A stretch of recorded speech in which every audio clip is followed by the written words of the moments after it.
Do you think this is a happy birthday for Meghan Markle or a less than happy birthday? Well, I think to make a happy birthday for Meghan is jolly difficult. But I know what she really likes is she wants to be surrounded by loved ones, right? And last year or the year before, her little children wrote things about how wonderful she was as a mother. Harry helped them. Harry wrote them. But yes. That's a strange thing. That made her very happy, and she put them on a board in the kitchen, and everybody could see this and know that she's a marvellous mother.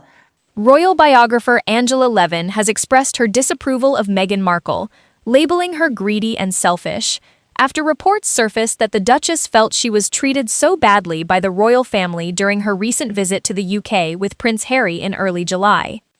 During this trip, the couple briefly introduced their children to King Charles for the first time in 4 years. We need to understand that the King and Queen have hosted the Duke and Duchess of Sussex with Prince Archie and Princess Lilibet, their children, at Highgrove House this afternoon. However, Meghan reportedly felt that they were viewed as outsiders. A source told the National Examiner that Harry and Meghan felt completely micromanaged by the palace, with the conditions for their reunion including the strict instruction of no drama and no cameras. Elizabeth advised Prince Harry to wait a year before marrying Meghan Markle, according to a new biography. Although the future Duchess of Sussex, Meghan Markle, was initially welcomed into royal circles following the start of her relationship with Prince Harry, his grandmother Elizabeth reportedly expressed reservations.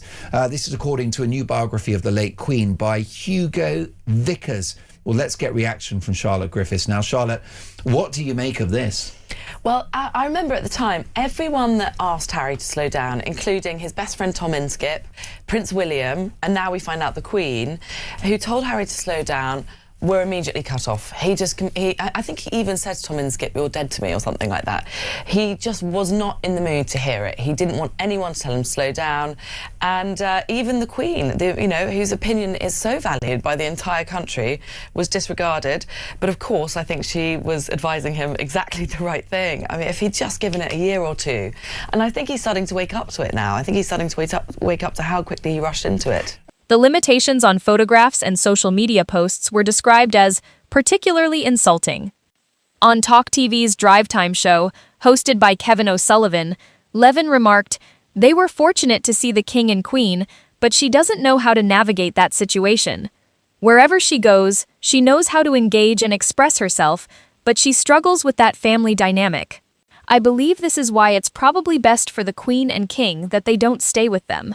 King Charles has officially met Meghan, Harry, Archie and Lily at Highgrove House, his Gloucestershire country residence. For reaction, let's welcome a very good friend of mine, Talk's royal correspondent Rupert Bell. Good morning, Rupert. Good morning, Mark. Well, this is a big story and a big development. Yeah, it is. At the heart of it, it's grandparents meets and reunited with his grandchildren. That's the initial thing that you have to look at, the human element of it. But of course, and we've discussed it, it's been a never-ending soap opera to get to this stage. Will Meghan come over? Where were they staying? All that. Will she appear at any of the events that he was scheduled to go to? And then, of course, the court case, which went so horribly wrong for Harry, has added to and Meghan, as a result, probably deciding to keep a back seat on all things, including yesterday, where I have to say Harry looked as if he was enjoying himself with his game face on. He did a TV interview. Yes, it was obviously, there was strictly off limits where they could or couldn't go, but the reality is, she refuses to adapt to the royal lifestyle. She has resisted this from the beginning and has expressed her disdain for it, Angela continued. She won't refrain from pursuing her interests, like selling products, because she feels compelled to assert her own preferences. The challenge is that they need to be cautious about trying to maintain a half-in, half-out royal status. The royals won't permit that, yet they seem to want it.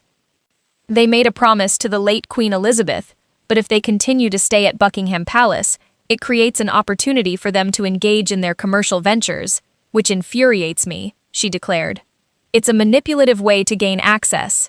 I find it appalling. What does this verdict do to his reputation? Because we've had controversy around the charities. He's lost control of Sentebale, a charity that he co-founded. By Sentebale. And being sued. Yes, he's being sued by Sentebale right now. For defamation For or something? defamation, yeah, absolutely. By the charity? Yes, his own charity that he started. Not ideal. Then you've got African Parks. He's on the board of that, and he used to be the chief operating officer of it, and they're shrouded in allegations about the abuse of African tribes. Then you've got the Archwell Foundation, or Philanthropies, or whatever it's called this week. Whatever it which is. has effectively been shuttered. And then you've got Invictus, which is losing sponsors left, right and centre. And now this? No, this is a major blow to Prince Harry. And I know that you cover him the way I do. I mean, we've seen an aggressive shift in the last 6 months to a year, showing up in Ukraine, challenging President Trump, challenging Putin, writing the article in the New Statesman about anti-Semitism in the UK. Meghan desires to market various products, and being royal would enable her to command higher prices and sell more effectively. They must not exploit the royal family. It's utterly disgraceful how they can be not only greedy and selfish, but also completely oblivious to the well-being of the king. It's this relentless mentality of needing to win, and I can't stand it, she concluded. Meghan Markle's alleged complaint about feeling like an outsider has sparked renewed criticism following her UK trip with Prince Harry. The Duchess reportedly felt hurt by the arrangements made by the palace during her visit. A recent YouTube segment connected her reaction to her ongoing struggles with royal life, with experts discussing the implications of family protocol, public expectations, and whether Meghan has ever truly adapted to the royal family's way of operating. Meghan Markle won't change to fit in with the royals, according to an expert.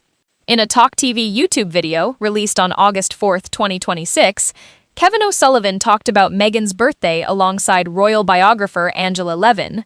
The conversation then shifted to Meghan's recent trip to the UK. O'Sullivan mentioned reports suggesting that Meghan was unhappy about being perceived as a pair of outsiders. Levin noted that Meghan comes from a different family and added that the Duchess doesn't really know how to handle it. Levin further argued that the issue goes beyond just one visit, stating that Meghan won't do anything to fit in and would not conform to how the royals integrate. She also remarked that Meghan never did that from the beginning. According to Levin, the former Suits actress disliked it. Her comments highlighted the clash with the royal family as both cultural and personal, coinciding with renewed discussions about Prince Harry's desire for closer ties with the royals. Additionally, the segment linked this criticism to earlier reports about the trip, where an insider claimed that Meghan felt treated very poorly in the UK, and that she and Prince Harry felt completely micromanaged.